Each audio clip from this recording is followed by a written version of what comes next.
ጤና ይስጥልኝ አድማጭ ተመልካቾቻችን፣ ከመረብ ሚዲያም አርዕስተ ዜናውን በማስቀደም ዕለታዊ መረጃዎችን የምናሰማችሁ ይሆናል።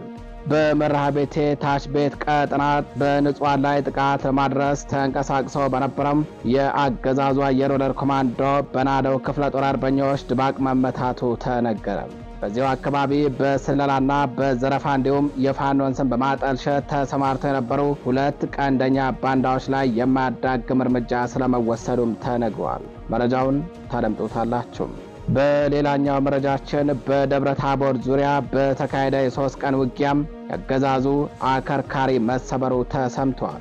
በደብረ ታቦር ዙሪያ ቁስቋም፣ መድኃኔዓለም፣ ወርቄ፣ ቀፎ ቤትና ወርቅ አጠና በተባሉ ስልታዊ አካባቢዎች ላይ በተካሄደ ውጊያ ከ30 በላይ ወታደሮች ሲደመሰሱም እጅግ በርካታ ወታደሮች ደግሞ ቁስለኛ መደረጋቸው ነው የታወቀው። ታደምጡታላችሁ።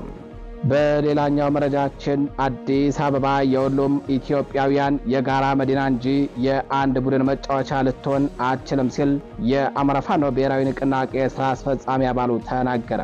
ስራ አስፈጻሚ አባሉ በይስሙላ የምክክር ኮሚሽን ስም የሚደረገውን የፖለቲካ ማጭበርበርና የመዲናዋን ይዞታ የመቀማት ደባ ለመመከት መላው የአዲስ አበባ ወጣቶችና መላው ኢትዮጵያውያን ከአማራ ፋኖና ከጸረ ብልጽግና ኃይሎች ጎን እንዲሰለፉ ጥሪ አቅርበዋል። ታደምጡታላችሁ።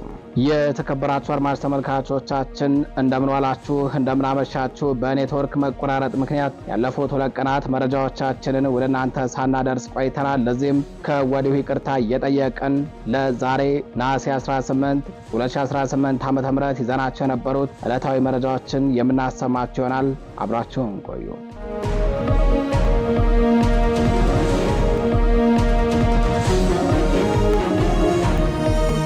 በደብረ ታቦር ዙሪያ ቁስቋም፣ መድኃኔዓለም፣ ወርቄ፣ ቀፎ ቤትና ወርቅ አጠና በተባሉ አካባቢዎች ላይ በተካሄደ ውጊያ ከ30 በላይ ወታደሮች ሲደመሰሱም በርካታ ወታደሮች ደግሞ መቁሰላቸው ታውቋል። በአማራ ፋኖ ብሔራዊ ንቅናቄ 3ኛ በላይ ዘለቀ ሜጀር ጀነራል ውባንታ ባተ ኮር ስር የሚገኙት የጉና ክፍለ ጦር ገብረ መስቀል ብርጌድና የውባንታ ባተ ተወርዋሪ ክፍለ ጦር አርበኞች ከደብረ ታቦር ከተማ በቅርብ ርቀት ባካሄዱት ውጊያ በጠላት ላይ ከፍተኛ ሰብአዊ ኪሳራ ማድረስ ችለዋል። ከነሐሴ 15 2018 ዓ.ም ጀምሮ ለተከታታይ 3 ቀናት በደብረ ታቦር ዙሪያ በተደረገው ውጊያም በትላንትናው ዕለት ብቻ 11 ወታደሮች ሲደመሰሱ ከ20 በላይ ወታደሮች ደግሞ ቁስለኛ መደረጋቸው ታውቋል። የአገዛዙ ሰራዊት ከነሐሴ 15 2018 ዓ.ም ጀምሮ በደብረ ታቦር ዙሪያ እንቅስቃሴ ለማድረግ ቢሞክርም በፋኖ አርበኞች ብርቱ መመከት ከፍተኛ ኪሳራን አስተናግዷል። ትናንት ነሐሴ 17 2018 ዓ.ም የጉና ክፍለ ጦር ገብረ መስቀል ብርጌድና የውባንታ ባተ ተወርዋሪ ክፍለ ጦር አርበኞች ባደረጉት ድንቅ ወታደራዊ ቅንጅት ከደብረ ታቦር ከተማ በቅርብ ርቀት በሚገኙ ቦታዎች ላይ በጠላት ላይ ከባድ ምት አሳርፈዋል። በከተማ ዙሪያ ቁስቋም፣ መድኃኔዓለም፣ ወርቄ፣ ወርቅ አጠናና ቀፎ ቤት በተባሉ አካባቢዎች ላይ ነው ውጊያው የተካሄደው። በተወሰደው ድንገተኛ ፈጣን ማጥቃት ከ30 በላይ አገዛዙ ወታደሮች ሲደመሰሱም በርካታ ቁጥር ያላቸው ወታደሮች ደግሞ ከከባድ ጀምሮም እስከ ቀላል ድረስ ቁስለኛ ተደርገው ከስምሪት ቀጠና ውጭ ሆነዋል። በአማራ ፋኖ ብሔራዊ ንቅናቄ 3ኛ በላይ ዘለቀ በኮሩ ቀጠናዎች ላይ የሚደረግን ማንኛውም የጠላት እንቅስቃሴን በማሽመድመድ የህዝቡን የህልውና ማስከበር ተጋድሎውን አጠናክሮ እንደሚቀጥል ማስታውቋል። የተከበራችሁ አድማጭ ተመልካቾቻችን ወደ ሌላኛው መረጃችን እናልፋለን። በመርሐቤቴ ታች ቤት ቀጠናም በንጹሃን ላይ ጥቃት ለማድረስ የተንቀሳቀሰው ያገዛዙ አየር ወለድ ኮማንዶ በናደው ክፍለ ጦር አርበኞች ክፉኛ መመታቱ ተነገረም።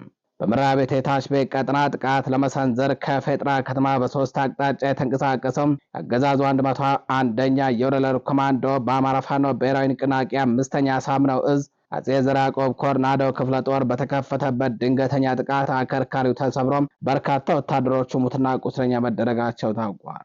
በተጨማሪም በዚያው ወረዳ በስለላ በዘረፋና የፋኖን ስም በማጠልሸት የተሰማሩም 2 ቀንደኛ ባንዳዎች ላይ የማያዳግም እርምጃ ስለመወሰዱ ኮሩ ገልጿል። አገዛዙ 101ኛ አየር ወለድ ኮማንዶ በሆድ አደር ሚሊሻ መንገድ መሪነት መነሻውን ከመርሐቤቴ ፌጥራ ከተማ በማድረግ ታች ቤት ቀጠና የሚንቀሳቀሰውን የፋኖ ኃይል ለማጥቃት በ3 አቅጣጫ ተክተልትለው ቢንቀሳቀስም አስቀድመው መረጃ የደረሳቸው የናደው ክፍለ ጦር አርበኞች የጠላትን እቅድ አክሽፈው በራሱ የውጊያ እቅድ የጠላት ጦርን ቆርጠው አሽመድምደው ውለዋል። የናደው ክፍለ ጦር ቃኞች የጠላትን እንቅስቃሴ ቀድሞ በመከታተል በፌጥራ ከተማ ልዩ ስሙ ጉራምባ በተባለ ቦታ መሽገው በነበረ የጠላት ኃይል ላይ በወሰዱት የተቀናጀ እርምጃ አመርቂ ድል ተጎናጽፈዋል። በነበረው ከባድ አውደ ውጊያ በርካታ ያገዛዙ ወታደሮች የተደመሰሱና የቆሰሉ ሲሆን በውር ድንበር ማፈግፈግ የሞከሩት ደግሞ በተኩስ ጫና ገደል ገብተው አልቀዋል። ጥቃቱን መቋቋም አቅቶት አቅጣጫ በመቀየር ወደ ፌጥራ ከተማ የሸሸው ያገዛዙ ኃይል የተለመደ ፈሪ በትሩን በከተማዋ ንጹሃን ወጣቶችና አዛውንቶች ላይ አሳርፈዋል። በሌላ በኩል በመራቤቴ ላይ ቤት ወረዳ ከአለም ከተማ አቅራቢያ ልዩ ቦታው ራስ መስክ ቀበሌ በብልጽግናው መከላከያ ሰራዊት ተልዕኮ ሰጭነት በስለላም በዘረፋና የፋኖን ስም በማጠልሸት ተግባር ላይ የተሰማሩ 2 ግለሰቦች ላይ እርምጃ ስለመወሰዱ ተሰምቷል። እርምጃው የተወሰደባቸው አቶ አባዌ አየለና አቶ አስፈራ ቡችል የተባሉ ሲሆን አቶ አባዌ አየለ ቀደም ሲል የናደው ክፍለ ጦር አባል የነበረና መሳሪያ ይዞ በመክዳት የጠላት መንገድ ሆኖ ሲያገለግል የነበረ ባንዳ ነው። በተደጋጋሚ የተሰጠው ምክር ባለመቀበሉ ከግብረ አበሩ ጋር በህዝብ ጥቆማና በጽኑ መረጃ ማጣራት እርምጃ የተወሰደበት ሲሆን ለዘረፋ ሲጠቀሙበት የነበረ የጦር መሳሪያም ወደ ክፍለ ጦሩ ገቢ ሆኗል። ክፍለ ጦሩ ሌሎች ባንዳዎችና ሚኒሻዎች ከዚህ ተምረው ከእኩይ ድርጊታቸው እንዲታቀቡና ወደ መደበኛ ህይወታቸው እንዲመለሱም ማሳሰቢያ ሰጥቷል። በሌላኛው መረጃችን አዲስ አበባ የሁሉም ኢትዮጵያውያን የጋራ መዲና እንጂ የአንድ ቡድን መጫወቻ ልትሆን አትችልም ሲል የአማራ ፋኖ ብሔራዊ ንቅናቄ ስራ አስፈጻሚ አባሉ ተናገረ። የአማራ ፋኖ ብሔራዊ ንቅናቄ ስራ አስፈጻሚ አባል የሆነው አርበኛ አሸናፊ ገናን የብልጽግና አገዛዝ በአዲስ አበባ ከተማ ስነ ህዝባዊ ስብጥርና አስተዳደራዊ ወሰን ላይ የሚያካሄደው እንቅስቃሴ የሀገርን ህልውና የሚያናጋ መሆኑን ገልጿል። ስራ አስፈጻሚ አባሉ በይስሙላ ምክክር ኮሚሽን ስም የሚደረገውን የፖለቲካ ማጭበርበርና የመዲናዋን ይዞታ የመቀማት ደባ ለመመከት መላው የአዲስ አበባ ወጣቶችና ኢትዮጵያውያን ከአማራ ፋኖና ከጸረ ብልጽግና ኃይሎች ጎን እንዲሰለፉ ጥሪ አቅርበዋል።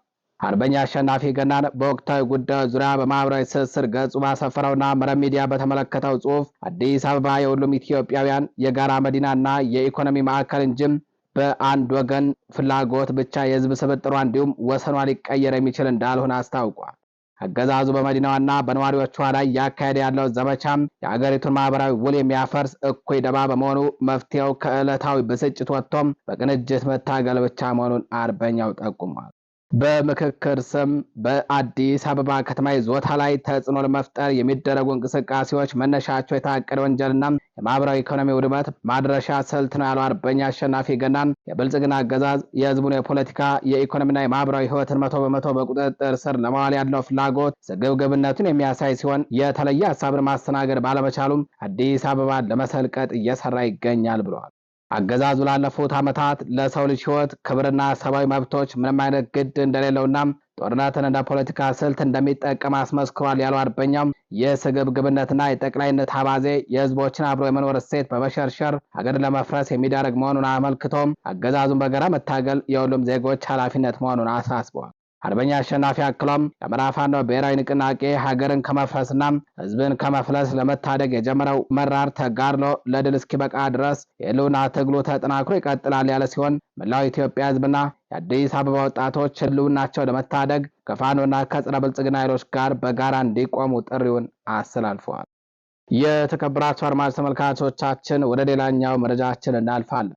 ተከብቤያለሁ በሚል ምክንያት በቀሰቀሰው ግጭት ከ80 በላይ የአማራ ተወላጆችን ጨምሮ ሌሎች ብሔር ብሔረሰቦችን በግፍ ያስጨፈጨፈው አቶ ጃዋር መሐመድና ሌሎች የኦሮሞ ጽንፈኛ ኃይሎች በወለጋ አማራዎች ላይ እንደ አዲስ የተጀመረው መንግስት መር ጭፍጨፋ ተባብሶ እንዲቀጥል ዘመቻ መጀመራቸው ተጋልጧል። የኦሮሚያ ክልል ልዩ ኃይልን ጨምሮ ገዳ ኮማንዶ፣ ጋቸና ሲርና፣ ረጴ ሎላና የሚሊሻ ኃይሉ በቅንጅት በምስራቅ ወለጋ ጌዳ አያና ወረዳ፣ ሊሙ ወረዳ፣ ግዳ ኪረም ወረዳ እንዲሁም በሌሎች የዞኑ አካባቢዎችና በሆሮ ጉድሮ ወለጋ ዞን ደግሞ አቤ ደንጎሮ ወረዳ፣ ጉዳያ ቢላ ወረዳ፣ ጃርዴጋ ጃርቴ ወረዳ እንዲሁም በሌሎች የዞኑ አካባቢዎች በአማራ ተወላጆች ላይ ጭፍጨፋ ከፍተዋል።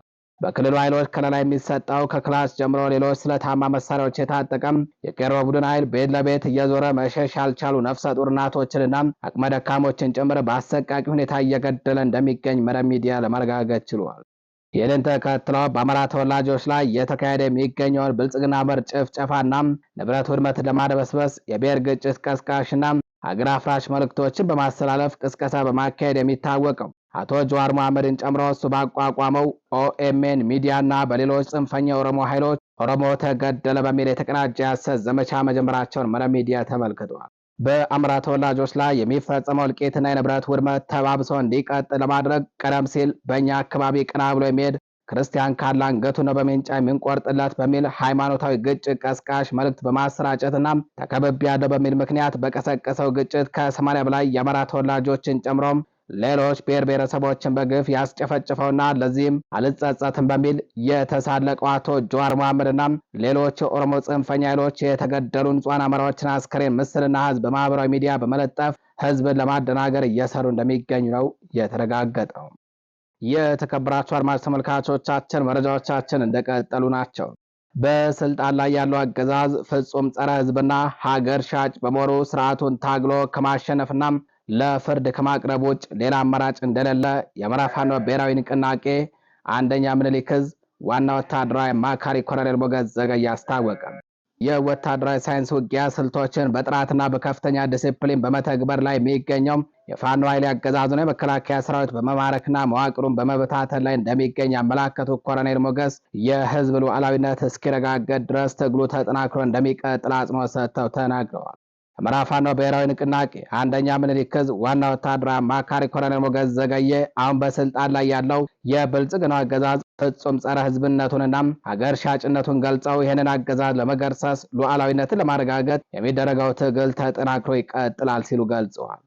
በወታደራዊ ሳይንስ የታወቁትን አምስቱ የውጊያ አይነቶችን ማለትም የመከላከል፣ የመመለስ፣ የማጥቃት፣ የደፈጣና የከተማ ውጊያዎችን ፋኖ በጥራትና በከፍተኛ ዲሲፕሊን በመተግበር ላይ መሆኑን አንስተው ኮሎኔሉም በሽምቅ ውጊያ ስልቱ ያገዛዙን ጦር ማሽነሪዎች ኢላማ በማድረግ ከፍተኛ ድል እየተጎናጸፈ እንደሚገኝ አብራርተዋል።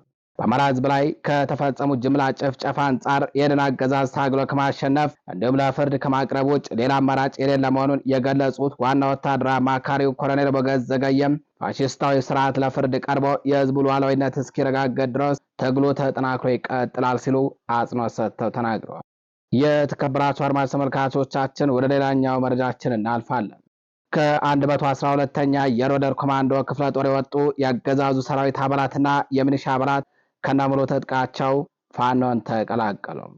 የብልጽግናው አገዛዝ መዳከሙንና መፍራረሱን የተረዱ ከ112ኛ የሮለር ኮማንዶ ክፍለ ጦር የወጡ የሰራዊት አባላትና አንድ የሚሊሻ አባል ከነሙሉ የቡድንና የነፍስ ወከፍ ትጥቃቸው ከአሃዳቸው በመውጣት በአማራ ፋኖ ብሔራዊ ንቅናቄ 5ኛ ሳምነው ዕዝ አፄ አምደ ጽዮን ኮር ንጉሥ ኃይለሥላሴ ክፍለ ጦርን መቀላቀላቸው ታውቋል። የአገዛዙን ውድቀት የተረዱና የተፈጸመውን ግፍ የተቃወሙ የሰራዊቱ አባላት ቆራጥ ውሳኔ በመወሰን የፋኖን ትግል በመቀላቀል ላይ ይገኛሉ።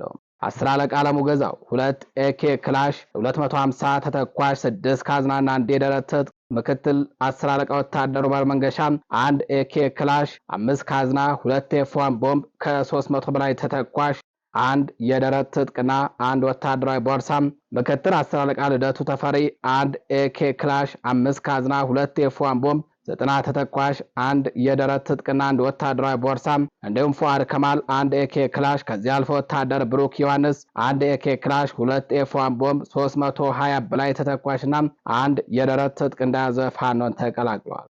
በተመሳሳይ አቶ ደቁሴ ሹዱላ የተባለው የሚሊሻ አባል የጓዱን መሳሪያ ነጥቆም አፄ ምኒልክ ክፍለ ጦርን የተቀላቀለ ሲሆን 1 ባለ 2 እግር ክላሽ 1 ካዝና 30 ተተኳሽ እንደያዘ ነው የሚሊሻ አባል ወደ ፋኖ የገባው። ኮሩ እንዳስታወቀው በእነዚህ ወታደሮች የተወሰደው አርአያነት ያለው ብልሃትና ቆራጥ ውሳኔ ሌሎች ያገዛዙ ሰራዊት አባላትም ሕይወታቸውን ለማትረፍ ከህዝብ ጎን በመሰለፍ ይጠቀሙበት ዘንድ ጥሪ አስተላልፈዋል። የተከበራችሁ አድማጭ ተመልካቾቻችን ወደ ሌላኛው መረጃችን እናልፋለን። በአምባሰል ወረዳ በወቅታዊ ጉዳይ ዙሪያ ያተኮረ ደማቅ ህዝባዊ ውይይት ተካሄደ።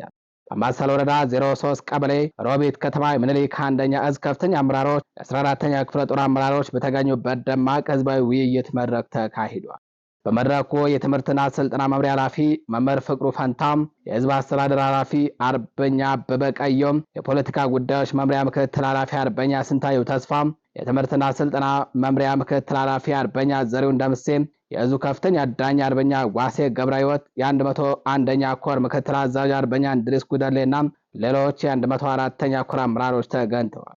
በውይይቱ ወቅት የመድረኩ ተናጋሪዎች የአማራ ሕዝብ ታሪካዊ ከፍታ፣ ወቅታዊ የህልውና ስጋቶችና ከችግር ለመውጣት የሚያስችሉ መፍትሄ አቅጣጫዎችን ዳስሰዋል። የተከበራችሁ አድማጭ ተመልካቾቻችን ለዛሬ ነሐሴ 18 2018 ዓ.ም ይዘናቸው የነበሩት ዕለታዊ መረጃዎቻችን እነዚህን ይመስላሉ። በሌሎች አዳዲስ መረጃዎች እስከምንገናኝ ቸር ቆዩ።